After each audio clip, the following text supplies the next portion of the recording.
تو اللہ تعالیٰ نے اس وقت مسلمانوں کی فرشتوں سے مدد کی. یہ جو لشکر کے بارے میں کہا جا رہا ہے نا وہ جنود لم تروہا کہ ایسے لشکر نازل کی جن کو تم دیکھ نہیں سکتے, تو یہ فرشتوں کے بارے میں بات ہو رہی کہ اللہ تعالیٰ نے پھر ادھر مسلمانوں کی مدد کے لیے فرشتوں کو نازل کیا جنہوں نے کفار اور منافقین کے دلوں میں خوف پیدا کیا, ان کے دلوں میں ڈر پیدا کیا, اور وہ ادھر ادھر بھاگنے لگے, اور ان کے جو سردار تھے وہ بھی جو ہیں حواس باختہ ہو گئے, اور وہ بھی یہ کہنے لگے کہ بچاؤ کی کوئی صورت تلاش کرو, کوئی ایسا انتظام کرو کہ ہم یہاں سے بھاگ جائیں. تو یہ سب کچھ اللہ تعالیٰ کی طرف سے مسلمانوں کے لیے ایک مدد تھی, ایک انعام تھا. اس جب جاؤکم آئے تمہارے پاس, من فوقکم تمہارے اوپر سے, ومن اسفلا اور تمہارے نیچے سے, منکم تم پر, وَإِذْ اور جب زاغت الابصار پھٹ گئی آنکھیں, یعنی خوف اور دہشت سے جیسے آنکھیں پھٹ جاتی ہیں نا, اس کے بارے میں بات ہو رہی ہے کہ جب آنکھیں پھر گئیں, آنکھیں پھٹ گئی, وَبَلَغَتِ الْقُلُوبُ اور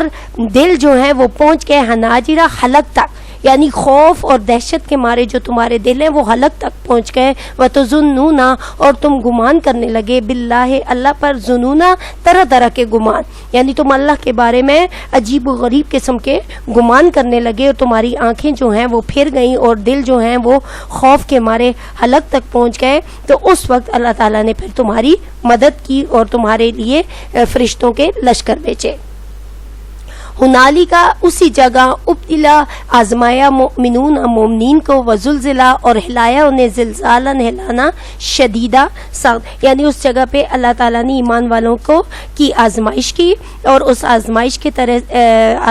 آزمائش سے ان کو ہلایا. اور وہ ہلانا کیا تھا کہ یہاں پہ جو منافق ہیں جو کبھی مسلمانوں کا ساتھ دیتے ہیں اور کبھی کافروں کا ساتھ دیتے ہیں, تو ان کی ہو جائے وہ الگ الگ ہو جائیں. اس وجہ سے اللہ تعالیٰ نے جو ہے وہ مومنین کو ہلایا اور انہیں آزمائش میں ڈالا. وَإِذْ اور جب یقولو کہنے لگے, المنافقون منافق, والذین اور وہ لوگ, فی قلوبہم جن کے دلوں میں مرضا بیماری تھی, ما وعدنا اللہ نہیں وعدہ کیا ہم سے اللہ نے, ورسولہ اور اس کے رسول نے, الا مگر صرف غرورا دھوکہ دینا. یعنی اس وقت وہ لوگوں کے دلوں میں یہ گمان جو منافق تھے وہ یہ ڈالنے لگے کہ اللہ اور اس کے رسول نے ہم سے دھوکے کے سوا کوئی وعدہ نہیں کیا, یعنی اللہ تعالیٰ کی طرف سے ہمیں کسی قسم کی کوئی مدد حاصل نہیں ہوئی, کوئی حاصل نہیں ہوئی. تو پھر اللہ تعالیٰ نے وہ فرشتے بھیج کر ان کی یہ غلط گمان جو ہیں ان کو غلط قرار دیا اور ایمان والوں کی مدد کی. وَإِذْ اور جب قالت کہا طائفۃ ایک گروہ نے, منہم ان میں سے, یا اہل یثرب اے اہل یثرب, یثرب جو ہے وہ مدینے کا پرانا نام ہے, ٹھیک ہے, مدینے کو پہلے یثرب کہا جاتا تھا, تو یہ مدینے کا پرانا نام ہے. اے اہل یثرب یہاں اے مدینے والوں, مطلب اس کا یہ ہے, ٹھیک ہے, اے مدینے والو, لا مقام کوئی جگہ نہیں لکم تمہارے لیے, فرجو پس لوٹ چلو, ویستأذنو اور اجازت مانگتا تھا, فریقن ایک فریق, منہم ان میں سے, النبی نبی سے, یقولون وہ کہتے تھے, انا بے شک بیوتنا ہمارے گھر عورتن غیر محفوظ ہے, وما ہیا حالانکہ وہ نہیں تھے, بے عورتن غیر محفوظ, ان یریدونا وہ نہیں چاہتے تھے, الا مگر صرف فرارا بھاگنا. یعنی وہ ایک جو منافق تھے جن کے دلوں میں کفر نفاق کی بیماری تھی, وہ مومنین سے نبی سے اس لیے اجازت مانگ رہے تھے کہ ہمارے گھر خالی پڑے ہوئے ہیں, اصل میں وہ بہانے بنا رہے تھے میدان جنگ سے بھاگنے کے, ٹھیک ہے. جب انہوں نے وہ تیز آندھی دیکھی, جب انہوں نے وہ فرشتوں کی مدد مومنین کے ساتھ دیکھی اور مومنین کو فتح کے قریب جاتے ہوئے دیکھا, اور کفار کے جو ہے وہ خیمے اکھڑ گئے اس آندھی کی وجہ سے, ان کی جو کھانا پکڑا تھا لشکر کا وہ ڈیگیں الٹ گئیں, چولہوں کی آگ بجھ گئی, وہ سارا منظر انہوں نے دیکھا, تو وہ میدان سے بھاگنے کے بہانے تلاش کرنے لگے. وہ وہاں سے بھاگ جانا چاہتے تھے, نہ تو ان کے گھر غیر محفوظ تھے اور نہ وہ خالی تھے اور نہ ہی کوئی اور مسئلہ تھا, وہ صرف میدان سے بھاگنا چاہتے تھے. ولاؤ اور اگر دخلت داخل ہوں علیہم ان پر, من اقطاریہ شہر کے ارد گرد سے, شہر کے کناروں سے, کیا داخل ہوں, فوجیں, ٹھیک ہے, اگر ان پر شہر کے ارد گرد سے فوجیں داخل ہوں, ثم پھر بھی سئل الفتنہ وہ خانہ جنگی ہی کریں گے, وہ جو ہیں وہ پھر بھی جو ہے وہ مسلمانوں کے خلاف سازشی کریں گے. آتاؤہا نہیں آتے اس کی طرف, وما اور نہ تلبسو وہ ٹھہریں گے,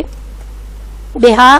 اس جگہ الا مگر یسیرا بہت تھوڑا سا، یعنی بہت کم وہ وہاں پہ ٹھہر پائیں گے اور وہ وہاں سے بھاگ جائیں گے. اب کیا ہے کہ ولاؤ داخلت کا کیا ہے، اگر وہ داخل ہو جائے علیہم ان پن من اقطاریا مدینے کے اطراف سے، ثم پھر سئلو ان سے چاہا جائے فتنہ فساد لاتا ہوا تو وہ ضرور آئیں گے اس کی طرف. وما تلبسوا اور نہ دیر لگائیں گے بیا اس گھر میں الا مگر صرف یسیرا تھوڑی سی، یعنی وہ اس کی طرف بھاگے چلے آئیں گے اور وہ بالکل بھی دیر نہیں کریں گے.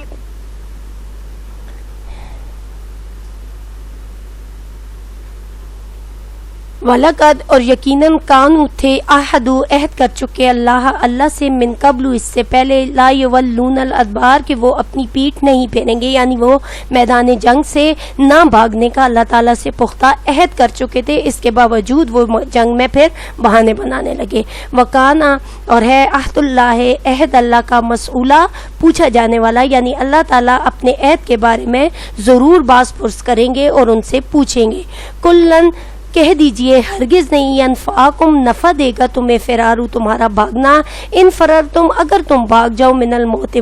موت سے، اول قتل یا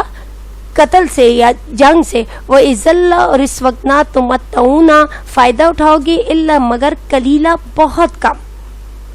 یعنی اگر تم مرنے یا مارے جانے سے بھاگتے ہو تو یہ بھاگنا تمہیں کسی قسم کا کوئی فائدہ نہیں دے گا اور تم بہت ہی کم فائدہ اٹھا پاؤ گے. مطلب اتنا فائدہ اٹھا پاؤ گے اگر یہاں سے بھاگ جاؤ گے جب تک تمہاری موت نہیں آتی. موت کا تو وقت مقرر ہے، وہ تو تمہیں ہر صورت میں آئے گی اور تم نے مر کر جو ہے وہ اللہ تعالیٰ کے سامنے جواب دے ہونا ہے، اور اللہ تعالیٰ پھر تم سے اپنے اس عہد کے بارے میں ضرور پوچھیں گے جو تم نے ان سے کیا کہ ہم میدان جنگ سے بھاگیں گے نہیں. تو یہ بھاگنا تمہیں ذرا سا فائدہ تو دے گا لیکن اس کا الٹا اثر ہوگا کہ تمہیں پھر اللہ تعالیٰ کے سامنے جواب دہ ہونا پڑے گا. کل کہہ دیجئے من کون ہے ذلذی ایسا شخص یاسمکم جو بچا لے تمہیں من اللہ سے، ان ارادہ اگر ارادہ کرے بکم تمہارے ساتھ سوءن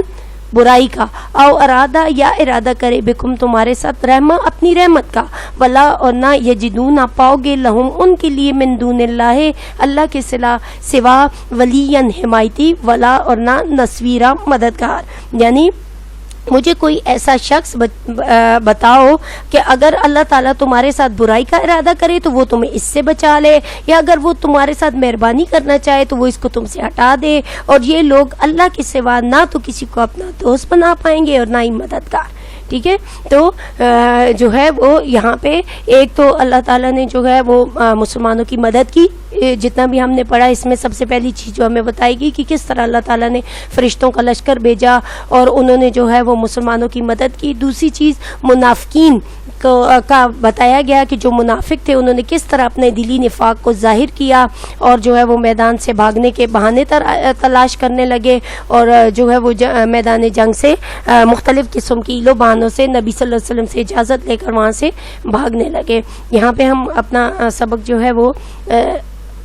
روک لیتے ہیں اور اس میں جو ہمارے پاس پہلا سوال آ رہا ہے آپ کی مشق میں کہ سبق کی آیات کی روشنی میں بتائیے کہ غزوہ احزاب میں اہل ایمان کو اللہ تعالیٰ کی تائید اور نصرت کیسے حاصل ہوئی. تو ابھی ہم نے پڑھا ہے کہ اللہ تعالیٰ نے کس طرح مسلمانوں کی مدد کی. اس کا جواب ہے شوال 5 ہجری میں عرب کے متعدد یعنی بہت سارے قبائل نے جن کی تعداد تقریباً 24,000 تھی مدینے کی چھوٹی سی بستی پر ابو سفیان کی سرکردگی میں حملہ آور ہوئی اور مدینے کا محاصرہ کیا، یعنی مدینے کو چاروں طرف سے گھیر لیا. مدینے کے ارد گرد رہنے والے یہودی قبائل جنہوں نے حضور صلی اللہ علیہ وسلم سے لڑائی نہ کرنے کا عہد کر رکھا تھا انہوں نے بھی عہد شکنی کی، یعنی اپنا وعدہ توڑا اور مسلمان بے یاروں مددگار رہ گئے. ایسے وقت میں اللہ تعالیٰ نے نظر نہ آنے والی فوجوں کا نزول کیا جس سے مراد فرشتوں کی فوجیں ہیں. فرشتوں کے نزول سے مشرکین کے دل اور سینے خوف اور ڈر سے بھر دیے گئے، یہاں تک کہ جتنے سرداران لشکر تھے، یعنی سردار کی جمع ہے،